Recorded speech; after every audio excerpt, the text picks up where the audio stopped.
سریال پنگوئن یه سکانس داره که فوق‌العاده است، بی‌نظیره. به جرئت میتونم بگم یکی از قوی ترین سکانس هاییه که تو این 1-2 سال اخیر تماشا کردم. حرف نداره. چطور ممکنه کاراکترهای به این قدرت خلق بشن تا کارشون برسه به چنین سکانس دراماتیکی؟ کارشون واقعا درسته. توی این ویدیو میخوام این سکانس رو باز بکنم و با استفاده از این سکانس بگم کل سریال دنبال چی بوده. از دستش نرید.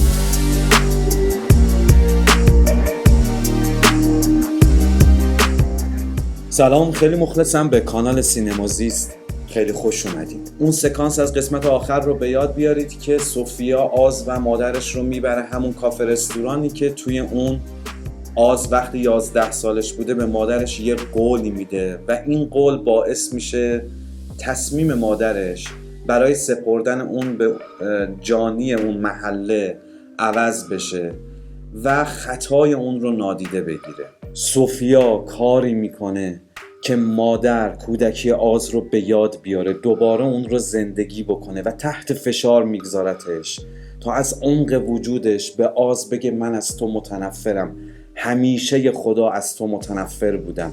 این سکانس شاهکار یک تصور عجیب از مادر بودن میسازه و یک تصور عجیبتر از عشق به مادر، عشقی افراطی و بیمارگونه که تمام اخلاقیات در اون خلاصه میشه. هر چیزی اون رو به این عشق نزدیکتر بکنه اخلاقیه و هر چیزی که اون رو دور بکنه از نظر آز غیر اخلاقی به حساب میاد.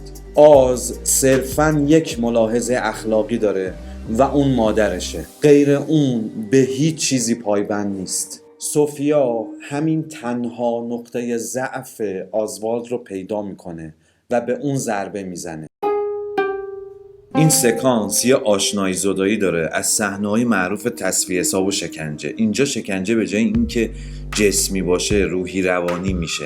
سوفیا که زندان آرکام رو تجربه کرده فهمیده هیچ رنجی بالاتر از رنج‌های روانی نیست. برای همین روی روان مادر آز کار میکنه تا اون چیز ناخوشایند از گذشته رو بیاد. به چشمهای آز که اشک توی اون حلقه زده دقت کنین. تا به اینجا توی قسمت‌های قبلی این چشمها رو اینطوری دیده بودیم؟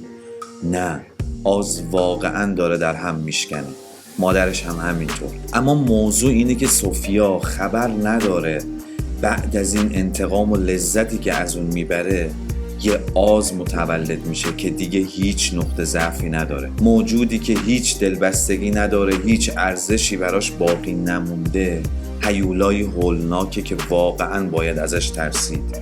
آز بعد از این ماجرا دیگه تصمیم خودش رو در مورد دوراهی بزرگی که اول سریال داشت میگیره. دیگه اون رگه انسانیت و اهمیت دادن به دیگران که توی حرفایی که اوایل سریال درباره اون گنگستر محل بچگیش به طور شیفته‌وار میزنه ناپدید میشه و از پنگوئن یک گنگستر بیرحم میمونه. میزانسنی که برای این سکانس طراحی شده به خوبی مؤید اینه که سوفیا با این کاری که داره در حق آز میکنه اون رو داره ناخودآگاه قدرتمندتر میکنه. آز در 3 جا تلاش میکنه که از این صندلی که بهش بسته شده نجات پیدا بکنه، اما وقتی مادرش زمین میخوره انگار اون دلبستگی بریده میشه، اون قدرته به وجود میاد، صندلی رو میشکنه، افراد سوفیا رو میکشه و از چنگ او خلاص میشه.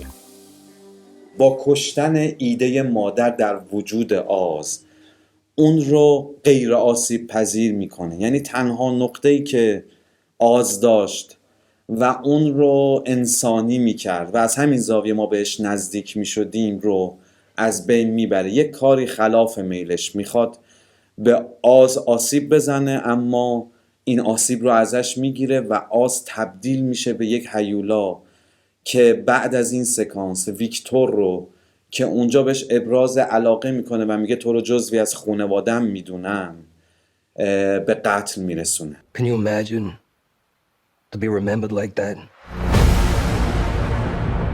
این تناقض درونی قدرت هستش. هرچی قدرتمندتر بشی دشمنان بیشتری پیدا میکنی، دشمنانت بیشتر میخوان از ناحیه دلبستگی‌هات به تو لطمه بزنن و تو مجبور میشی بیشتر و بیشتر از چیزها و آدمها دل ببری. یعنی قدرت بیشتر، تنهایی بیشتر به بار میاره و تو رو بیشتر به سمت خود محوری سوق میده. این سکانس از این نظر تکون دهنده است چون یک آدم رو با تمام تاریخچش وارد این سکانس میکنه.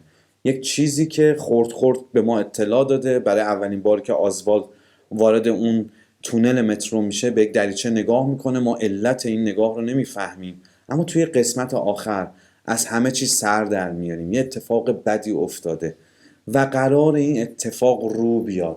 مادرش هیچ وقت از این قضیه با آزوالد صحبت نکرده. حالا میخواد با تمام توانش به آزوالد بگه من از تو متنفرم و حتی یک بطری شکسته رو توی بدنش فرو بکنه.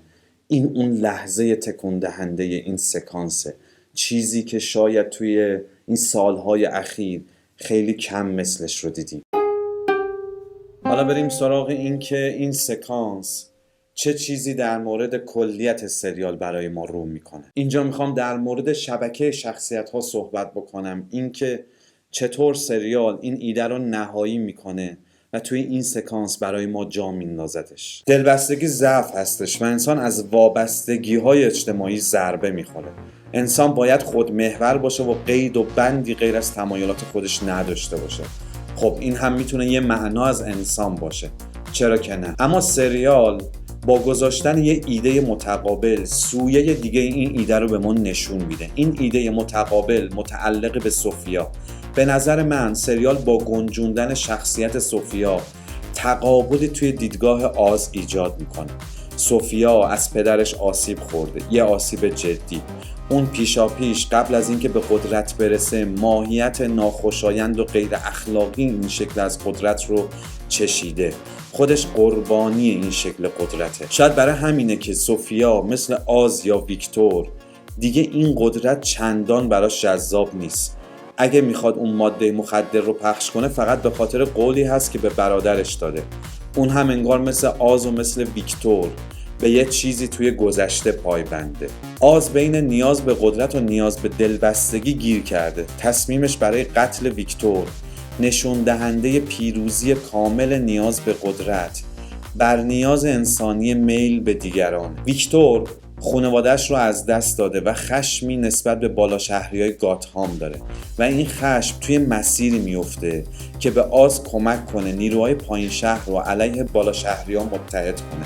اون هم در لحظه‌ای قرار میگیره که باید بین آز و دختری که تنها یادگار زندگی قبل از یتیم شدنش هست یکی رو انتخاب کنه و در نهایت آز یعنی قدرت رو انتخاب میکنه. اما ویکتور آز رو به عنوان یه دلبستگی میبینه که توی راستای گرفتن انتقام خانواده‌اش هست. به نوعی داره به اون به عنوان یه خانواده جدید نگاه میکنه. از طرف دیگه آز هم اوایلش فقط قدرت رو به خاطر مادرش میخواد، چون قبلا به مادرش قول داده یه پنت هاوس براش فراهم کنه و اون رو بی نیاز از همه چی کنه. اما توی این راه خود مادر رو از دست میده. مادر میره توی اون پنت هاوس اما دیگه قدرت تکلم نداره که به آزوالد آفرین بگه. ویکتور هم توی این راه برای گرفتن انتقام خانواده‌اش خودش قربانی میشه. پس هم ویکتور و هم آز انگار متعهد به چیزی توی گذشتهشون هستن، مثل سوفیا که اگر میخواد اون ماده مخدر رو رام بکنه صرفاً به خاطر یاد برادرش داره این کار رو انجام میده و بعد که اون جمله رو از زبان مادر آز میشنوه که تو وقتی در جایگاه قدرت بشینی دیگه فرقی با قبلیان نداری، حالا اهمیتی نداره چه فامیلی روت باشه، ولی تو هم مثل اونها میشی. این قضیه رو هم رها میکنه، از قید قدرت میگذره و فقط میخواد با انتقام گرفتن از قاتل برادرش دینش رو به اون ادا بکنه که البته این اتفاق نمیفته. حالا آزوالد تبدیل به یک فرد قدرتمندی شده که هیچ نقطه‌ای برای آسیب زدن نداره. یک جورایی مثل جوکر. جوکر هم در واقع تو همون دارک نایت نولان یک بدمن، یک شروره که تعهد کامل صرفاً به شر داره. هیچ چیزی از اون شهر نمیخواد، نه دنبال پول، نه دنبال قدرت، نه دنبال ثروته. برای همین بتمن به سختی میتونه به اون آسیب بزنه، چرا که اون اصلا هیچ نقطه‌ای برای آسیب دیدن نداره. آخرش هم آز سوفیا رو به همون جایی میفرسته که اول سریال اونجا بوده، یعنی زندان آرکام. سریال پنگوئن توی خلق یه اکشن ماجرایی فوق‌العاده همراه با شخصیت پردازی‌های پیچیده و روانشناسی عمیق به شدت موفق عمل کرده. درست نمیگم؟ نظر شما چیه؟ برای شما بهترین سکانس این سریال کدوم بود؟ اجازه بدین من هم از نظر شما مطلع بشم با گذاشتن کامنت. خیلی ممنونم. تا ویدئوهای بعد، خداحافظ.